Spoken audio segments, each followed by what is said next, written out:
Hello everyone, and welcome to another Live from the Workshop, and the final part in The Fourth Doctor's mini-series. And today, we are of course going to be making the Fourth Doctor in his Time Lord robes from the Deadly Assassin. Not from the Invasion of Time. For some reason, whenever I think Deadly Assassin, I usually end up saying Invasion of Time. So if I've said that in the past, I apologise. So, obviously, starting off with a Time Lord figure. Now, these pieces I've added on. They're a kind of just a longer robe piece. These are actually off a 3 3/4 inch Star Wars figure. I believe it was a Palpatine figure, possibly from episodes 1 or 2. I'm not sure. But yeah, originally I was going to use the whole thing, take off the original arms and put the old ones on there, but it was actually easier just to, it was much easier just to do it this way and basically sculpt them in and put them over the top. So that's what I've done for those. I'm very pleased with how that's going to turn out. So the first step really is to paint him up. So let's start on with that.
And so here is my finished Fourth Doctor in Time Lord robes. So as you might have noticed, I've taken a little bit of artistic license with this by adding on a few extra little trim pieces.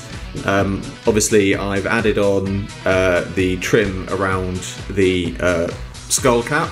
The headdress is the original orange. I thought about repainting the headdress yellow, but what I've done instead is I've used the original orange and then I've just tinted it with a bit of yellow acrylic paint, and then I have matched it with the underrobes and the trim on the arms. And I think it does work. It does work very well. Obviously, it does look a little bit different to what is seen on screen, but nonetheless, it still looks right and it still looks correct to me. Now, as I previously mentioned, these pieces were from a 3 3/4 inch Palpatine figure. What I feel I should have done perhaps with these, because what I've done is when I sculpted these into place, I basically sculpted them on the arm like that.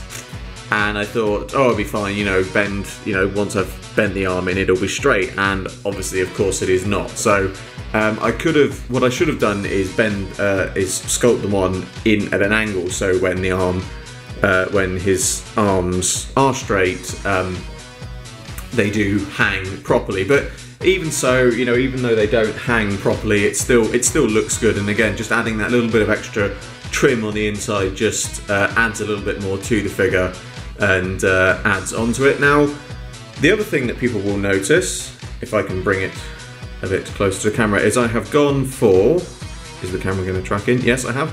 I have gone for the smiley face. Now, I am not a huge fan of the smiley-faced sculpts on the Doctors, but the reason that I went for the smiley face on this one is because I only had a limited number of hatted heads left, and I want to save the serious ones in case I want to do any other, customs.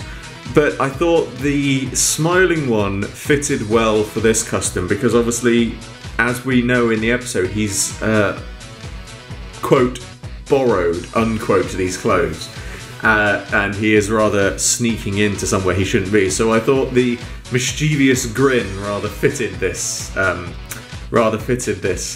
figure than one of the normal serious heads.